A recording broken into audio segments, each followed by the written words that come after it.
Se está atrasando la discusión porque se está trabajando en una reforma integral, en una reforma que vaya a ser aprobada. Esto es algo que por primera vez se haría en esta administración. Las veces pasadas que se han aprobado cosas de forma unánime es porque se llegaron a acuerdos en las cámaras, porque se tuvo un acuerdo en el Senado o porque se tuvo un acuerdo en la Cámara de Diputados.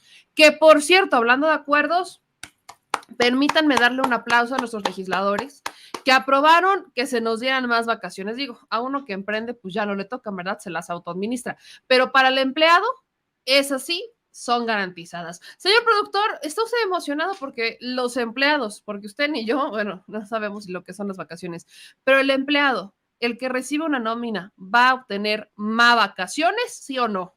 Claro, por supuesto. ¿Te imaginas cuando eras empleado, cuando trabajabas de Godín? Hace muchos. Yo no trabajé de Godín. Bueno, él sigue diciendo que no. Eras un Godín diferente, pero al final del día, Godín, ese debate lo seguimos teniendo desde hace mucho. Pero, señor productor, ¿te imaginas que cuando trabajabas para empresas, cuando eras empleado, te hubieran dado tus 12 días de vacaciones en vez de 6? Imagínate, por lo menos es una semanita más de trabajo, de descanso. De descanso. Ahora imagínense lo que eso va a significar para todos los que son empleados. Son 12 días de vacaciones por default, o sea, se van a duplicar los días de vacaciones. Si te dan, o sea, y desde el primer año, lo cual es una maravilla. En este país no descansamos, y mire que se los dice alguien que no descansa. Se necesita descansar. Mírenme a mí, mis pelos de loca, ya no aguanto más, la vida me sobrepasa. Ya se requieren vacaciones, así que permítanme hacer esa pequeña introducción para celebrar que se aprobaran más días de vacaciones. Que qué maravilla, como de que no. Pero, pues mientras lo celebramos por los empleados, permítanme continuar con mi relato sobre los acuerdos, ¿no? Dice My Chemical Engineering Education, pero espérame, ¿eso significa que le tendrás que dar vacaciones al producer? Señor productor, ¿eso significa que le tendré que dar 12 días de vacaciones? No, porque no estoy en nómina.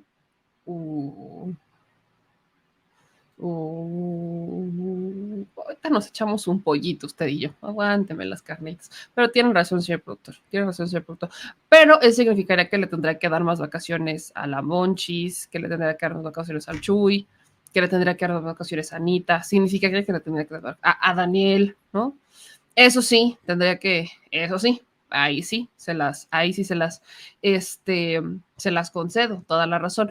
Pero me faltó la musiquita, tienen toda la razón, se me olvida que tengo efectos especiales, se me olvida que ya los descargué y que ya los tengo cargados por aquí. A algunos les llega muy tarde esta reforma, ¿no? Les llega ya cuando están jubilados. Imagínense que les hubiera llegado cuando estaban trabajando, cuando estaban en activo. Pero bueno, algo es algo. Y miren, no nos debemos de conformar. Déjenme también paro el carro ahí. No hay que conformarse, porque este es un pequeño y diminuto paso para el empleado. En tiempos en donde, y lo pongo como ejemplo siempre, mientras aquí en México están discutiendo que se nos dupliquen las vacaciones, en Europa, en Alemania, por ejemplo, están poniendo a prueba, en Alemania y en Reino Unido, sobre todo en Reino Unido, donde están poniendo a prueba los días de trabajo alternados. O sea, que no se trabaje la semana completa, sino que se trabaje en 4 días.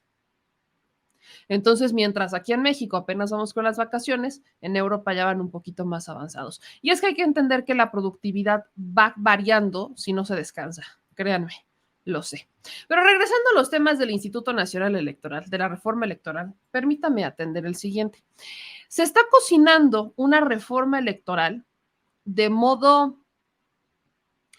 una manera unificada, ¿no? Esta reforma de la que platicábamos de las vacaciones es una reforma que prácticamente salió porque pues, la tenían que aprobar. Fue una reforma que se fue trabajando en el Senado con foros, con parlamentos, que llegó a la Cámara de Diputados. Parece que sí le hicieron ciertas modificaciones, regresó al Senado y ya se aprobó por unanimidad. Cuando estas cosas pasan, hay que celebrarlas porque quiere decir que los partidos, más allá de sus diferencias, están entendiendo cuáles son las necesidades del pueblo mexicano. Y esto versus la reforma electoral es distinto. La reforma electoral, hay muchos motivos políticos por los cuales los políticos de toda la vida no quieren que se aprueben esas reformas. Uno, la lana, ¿no? Como cosas que se modifican en la reforma electoral.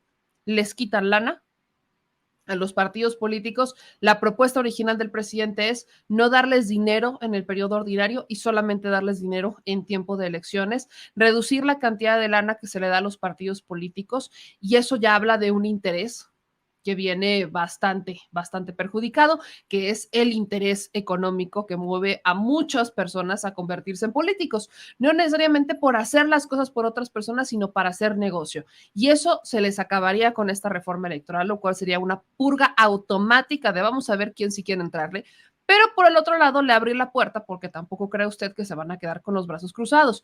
Han estado buscando negociar, si esto se hace, pues que se abra mayor posibilidad de la inversión privada. Ya existe la inversión privada, ya existe, pero si se abre mayor posibilidad de inversión privada para que pues se pueda las empresas o los empresarios, un modelo similar al de Estados Unidos, puedan invertir en los partidos políticos, les soy muy honesta, de por sí lo hacen a través de mecanismos distintos, de mecanismos diferentes a los Estados Unidos, pero ya se hace.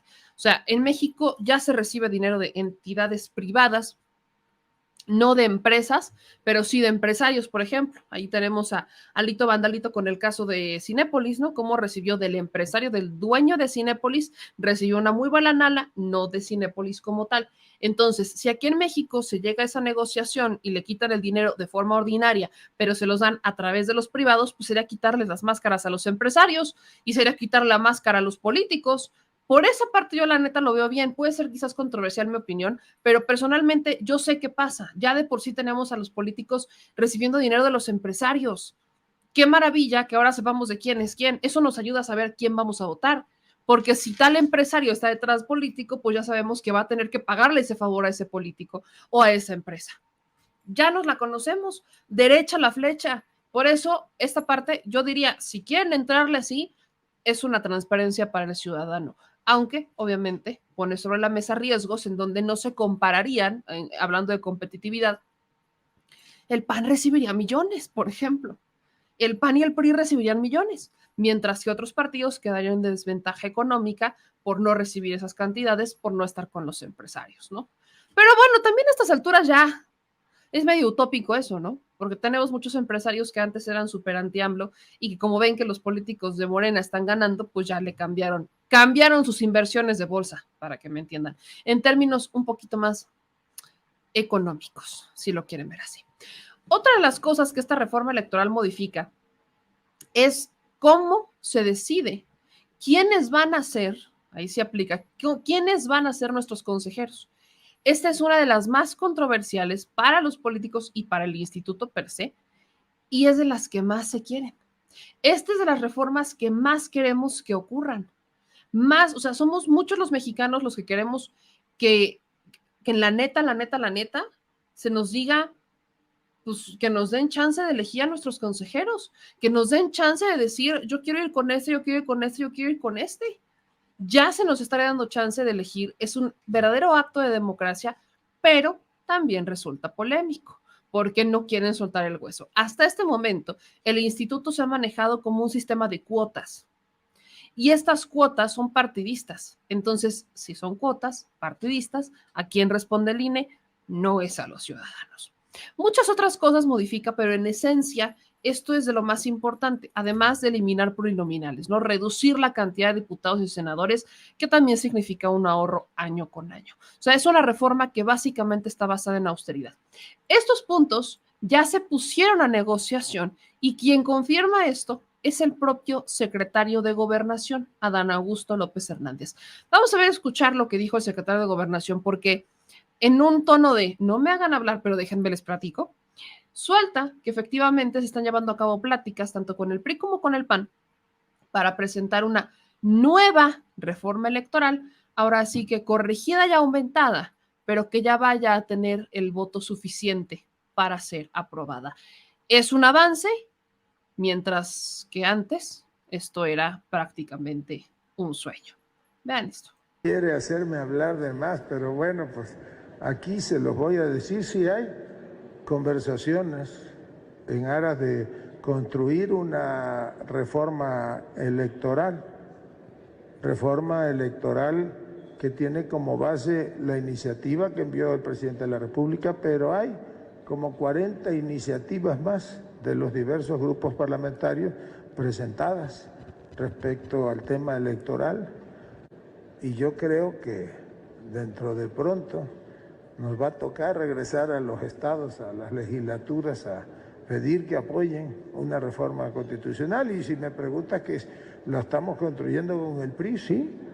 Hay un grupo de trabajo donde participan legisladores del Partido Revolucionario Institucional, algunos de Acción Nacional y de otras fuerzas políticas que están tratando de construir una, digamos, propuesta definitiva de reforma constitucional. Se trata, pues, de hacer política. Se trata, pues, de hacer política. Por otro lado, hablando de negociaciones, el diputado de Morena, el coordinador de la bancada morenista en la Cámara Federal, por supuesto, dijo, Nacho Mier, que a quién no le interesa, o sea, pregunta al aire, ¿quién tiene interés en que no pase la reforma electoral? O más bien, ¿quién está interesado en bloquear la reforma electoral?